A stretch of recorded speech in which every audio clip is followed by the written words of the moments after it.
दोनों बेटों की शादी करने के बाद लंबी सांस लेते हुए सुधा अपने पति सुभाष से कहती है, चलो अब काम खत्म हुआ, अब बहुएं संभाले रसोई, मुझे तो कोई आपत्ति नहीं है, आपकी माँ की तरह मुझे दिक्कत नहीं है।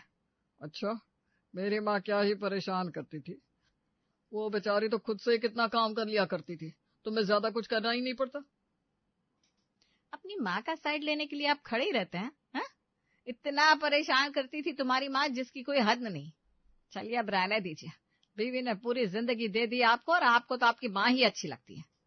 सुभाष उठकर चला जाता है और धीरे से कहता है, अभी बिना बात के लड़ाई हो जाएगी, औरतों से जितना दूर रहो उतना अच्छा है।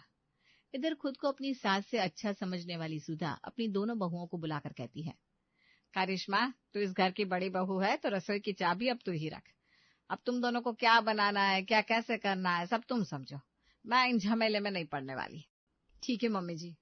भाभी मैं ना कहती थी, हमें सास भी नहीं है एकदम मॉडर्न जमाने की। हाँ सो तो है। सुधा खुश हो जाती है। इधर दोनों बहुएं रसोई में जाकर एक दूसरे को ताली मारकर कहती हैं, आज ये काम तो अच्छा हुआ, मजा आ गया, मम्मी जी ने रसोई हमें दे दी। तो आज क्या बनाया जाए, कुछ अलग? रोज रोटी खा खाकर दुखी हो गए, तो कुछ अलग बनाते। आज नान और पनीर बनाती हूँ। हाँ भाभी, मुझे ना वैसे भी होटल का नान नहीं पसंद, मुझे तो घर वाला ही अच्छा लगता है, सॉफ्ट सॉफ्ट। मुझे भी। ठीक है, तब साथ में कुछ और भी बनाना है क्या? साथ में पुलाव और तड़का बना लेते हैं, पूरा शादी का खाना लगेगा। ठीक है। दोनों देवरानी जिठानी खाना बनाने में लग जाती है। 2 घंटे रसोई में लगने के बाद खाना तैयार होता है। खुशबू से पूरा घर महकने लगता है। नाना, 10 मिनट हम भी आराम कर लेते हैं, फिर सबको खाना परोस देंगे।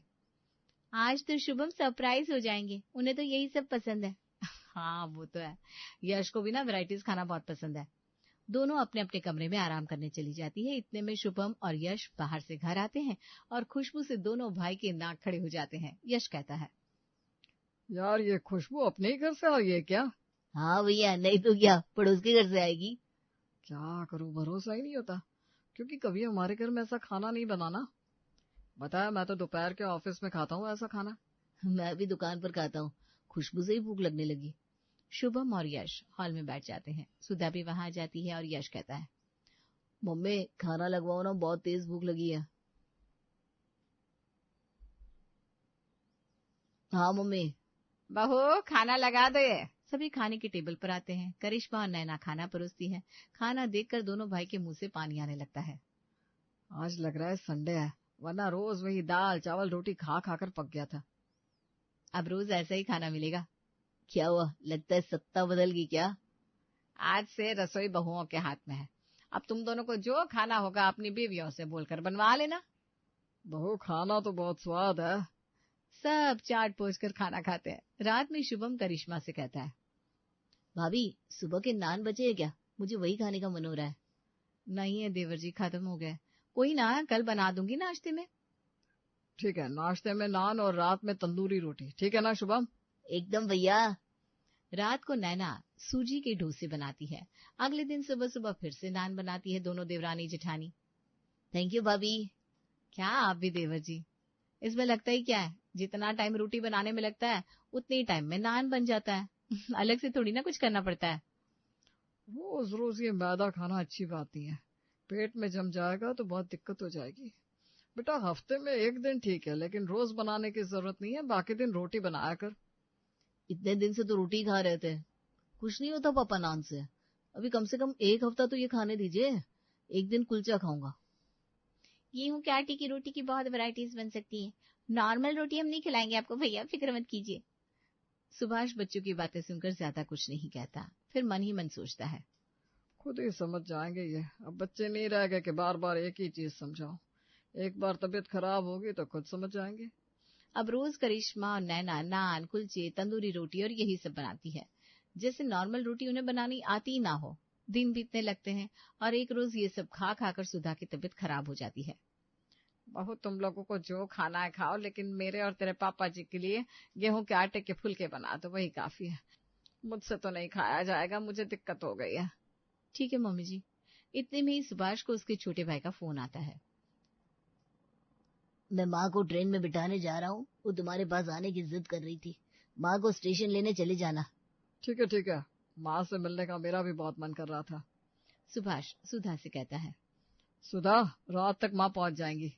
क्या, माँ जी आ रही है? हे भगवान, उनके सामने तो ये सब नहीं चलेगा। बहू, तुम दोनों आज कोई अड़ंगा मत बनाना, रोटी और सब्जी बना लो।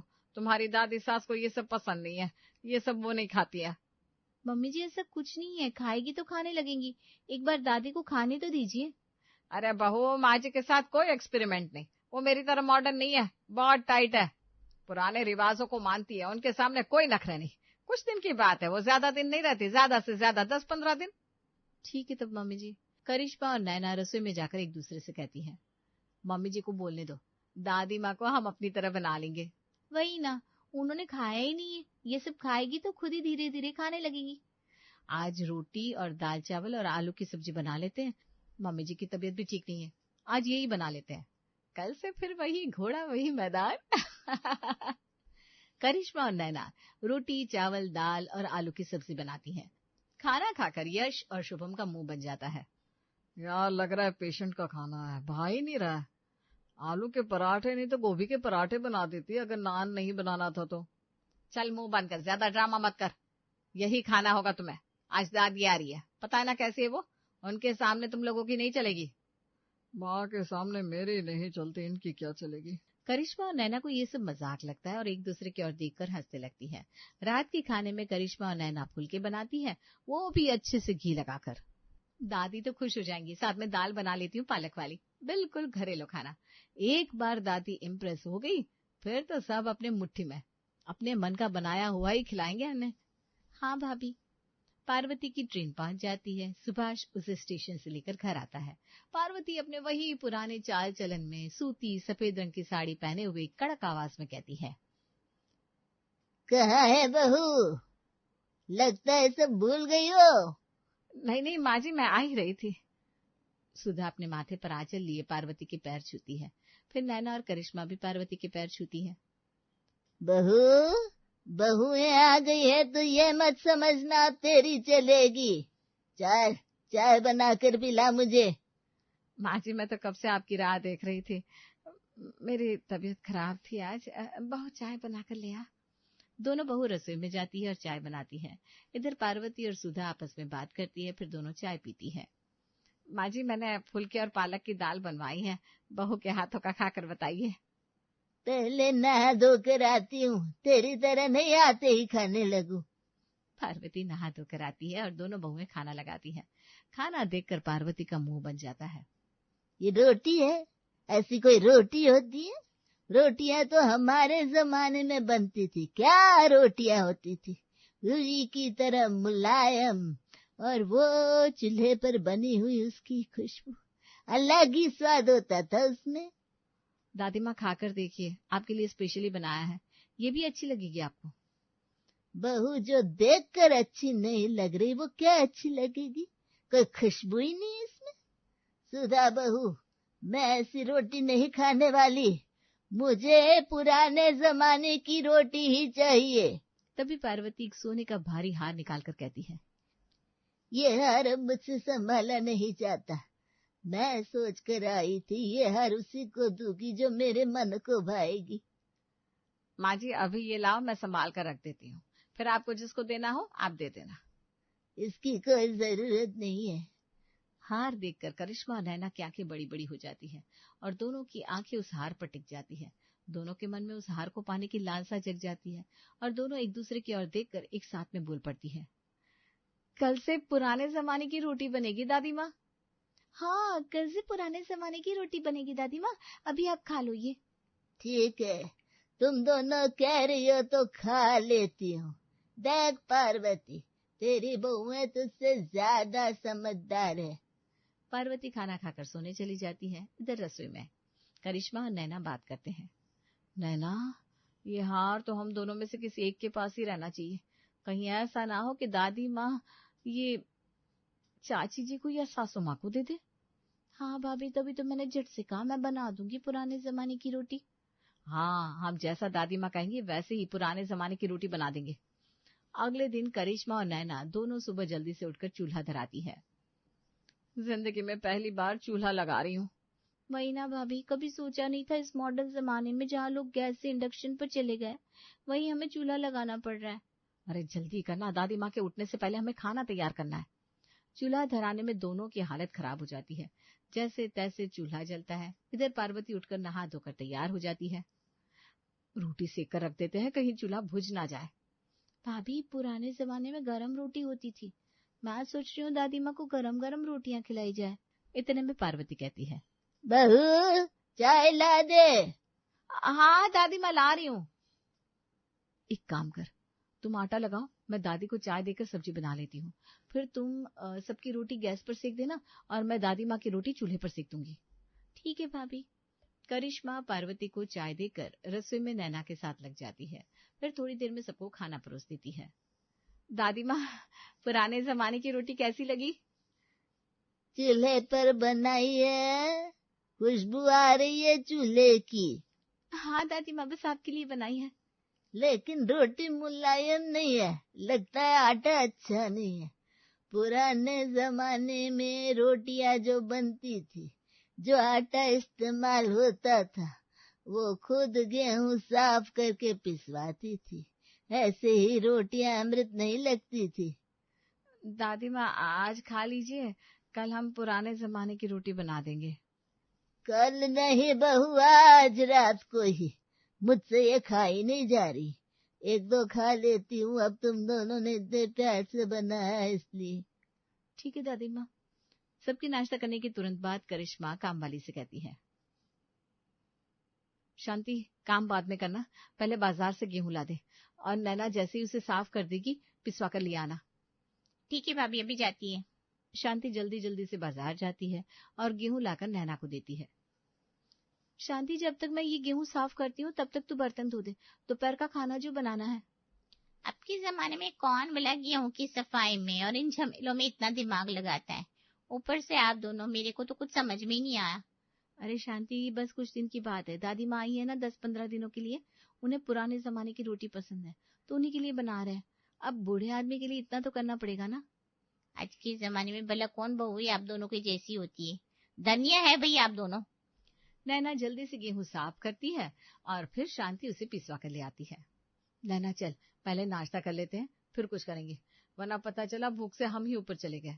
हाँ भाभी, पुराने जमाने की रोटी बनाते बनाते कहीं हम दोनों ही पुराने ना हो जाए। दोनों हंसने लगती हैं और नाश्ता करती हैं। रात में फिर दोनों बहुएं चूल्हा धराती है। नैना, ये चूल्हा धराना बहुत मुश्किल है, वरना पुराने जमाने की रोटी कोई भारी नहीं है, बनाया जा सकता है।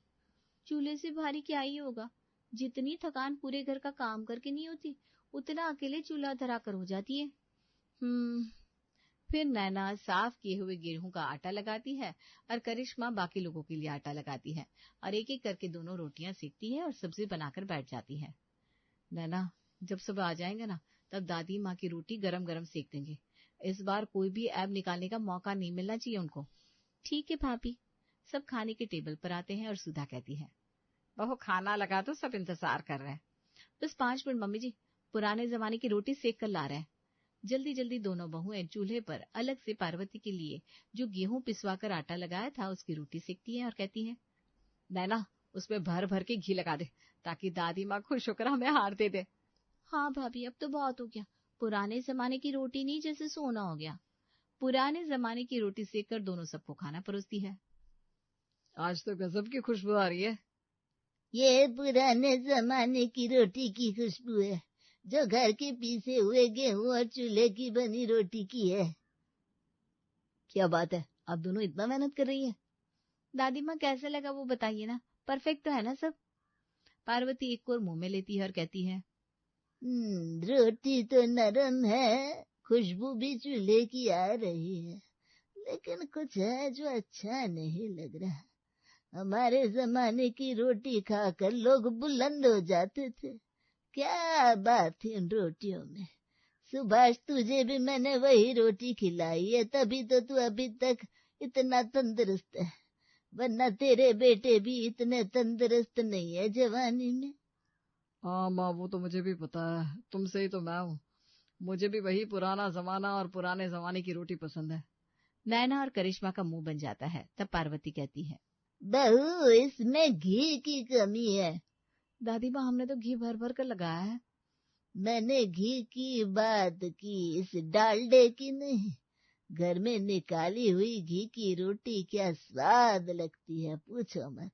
आदमी खाता ही रह जाए। क्या स्वाद होता है उन रोटियों में। ठीक है दादी माँ, कल आपको वही रोटी मिलेगी।